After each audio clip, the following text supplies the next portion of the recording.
The moral complexity of bombing a concentration camp full of children. Notes from the edge of the narrative matrix. They're dropping bombs on a concentration camp full of children. They're dropping bombs on a concentration camp full of children. Not in the past, right now. They're still doing it. They show no signs of stopping. No part of opposing this should be remotely controversial. They're dropping bombs on a concentration camp full of kids. Even shitlibs and pseudo-leftists who get every other foreign policy issue wrong are managing to get this one right. It's that obvious. Anyone getting this issue wrong can be permanently dismissed without any real loss.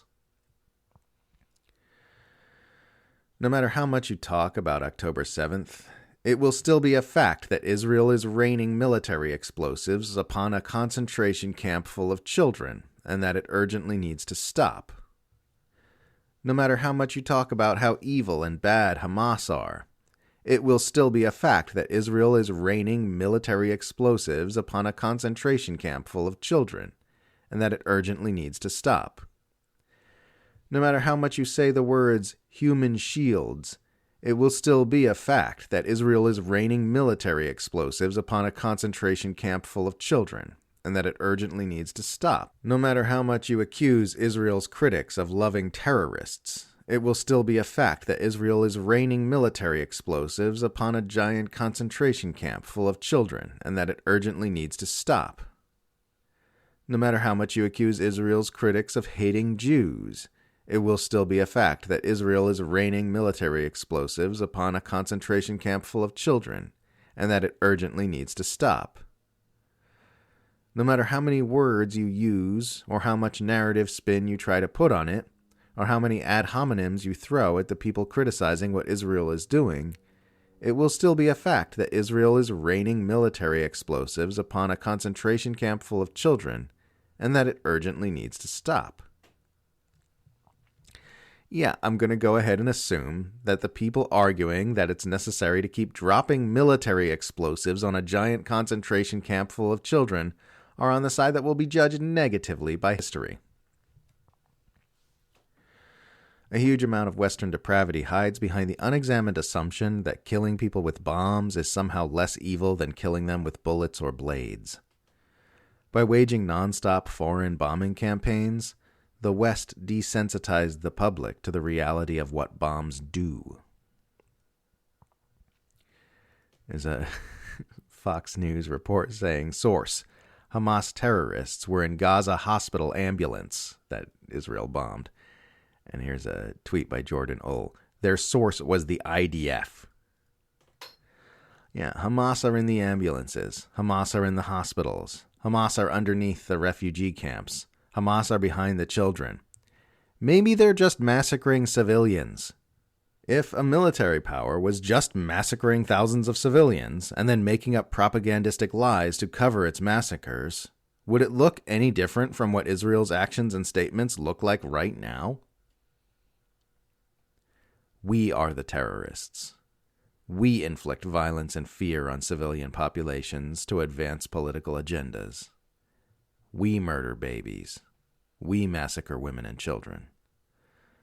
The word terrorism has no meaning unless you apply it, first and foremost, to this murderous Western civilization. Not since Iraq has the U.S. empire allowed itself to get caught looking this brazenly evil in front of everyone. It's always been the most murderous and depraved power structure on Earth, but usually its psychopathy is more hidden and harder for the general public to understand. And this is like if everyone was watching the Iraq invasion online in real time, with raw footage of all the civilians it's killing flooding their social media feeds 24/7. There's only so much propaganda spin you can put on that. I've seen so many dead kids while gathering information about this massacre. Never seen so many dead kids in my life. I'm already at the point where when I see kids around the neighborhood, and I just feel reflexively grateful that they're standing up and moving and breathing with all their inside parts on the inside, like kids are supposed to be. When the Holocaust returned in the 21st century, it came denouncing anti-Semitism and wearing a Star of David.